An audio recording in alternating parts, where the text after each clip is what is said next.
ഇന്ത്യയിലെ തന്നെ ഏറ്റവും വലിയ ആഘോഷങ്ങളിൽ അല്ലെങ്കിൽ ഉത്സവങ്ങളിൽ ഒന്നാണ് ദീപാവലി. ഇന്ത്യയിലെ തന്നെ, കേരളത്തിലെയല്ല, ഇന്ത്യയിലെ തന്നെ വലിയൊരു ആഘോഷമാണ് ദീപാവലി.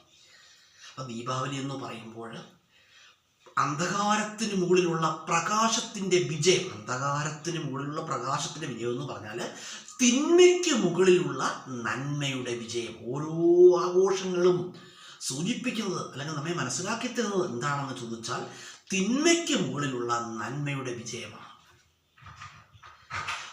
ദീപാവലിയെ സംബന്ധിക്കുന്ന ഇന്ത്യയിൽ പല സ്ഥലത്തും ഐതിഹ്യങ്ങൾ പലതാണ്. ഉത്തരേന്ത്യയിലൊക്കെയുള്ള ദീപാവലിയെക്കുറിച്ചുള്ള ഐതിഹ്യം എന്ന് പറഞ്ഞാൽ, ഉത്തരേന്ത്യ എന്ന് പറഞ്ഞാൽ നോർത്ത് ഇന്ത്യയിലൊക്കെയുള്ള ദീപാവലിയെക്കുറിച്ചുള്ള ഐതിഹ്യം എന്ന് പറഞ്ഞാൽ രാവണനെ വധിച്ചതിന് ശേഷം ശ്രീരാമദേവനും സീതാദേവിയും ലക്ഷ്മണനും അയോധ്യയിൽ തിരിച്ചെത്തുന്നു. അയോധ്യയിൽ തിരിച്ചെത്തുന്ന സമയത്ത് ഹനുമാൻജിയും ഒക്കെ ശ്രീരാമനെയും ലക്ഷ്മണനെയും സീതാദേവിയൊക്കെ അനുഗമിക്കുന്നുണ്ട്.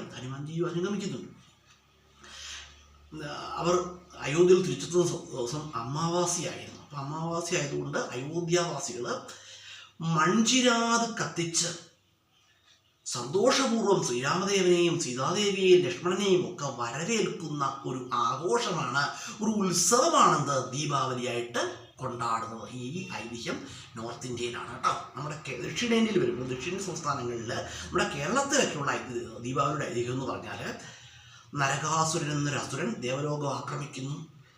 നരകാസുരൻ്റെ ശല്യം സഹിക്കവയ്യാതായി ദേവേന്ദ്രൻ ശ്രീകൃഷ്ണ ദ്വാരകയിലെത്തുന്നു. ശ്രീകൃഷ്ണ പരമാത്മാവിനെ അഭയം പ്രാപിക്കുന്നു. അതേ തുടർന്ന് ശ്രീകൃഷ്ണ പരമാത്മാവ് തൻ്റെ പ്രിയപത്നിയായ സത്യഭാമയെയും കൂട്ടി ദേവലോകത്തെത്തുന്നു. ദേവലോകത്ത് വെച്ച് നരകാസുരനുമായി യുദ്ധം ചെയ്യുകയും നരകാസുരനെ ശ്രീകൃഷ്ണ പരമാത്മാവ് വധിക്കുകയും ചെയ്യുന്നു. സത്യഭാമാദേവിയുടെ സഹായത്തോടെ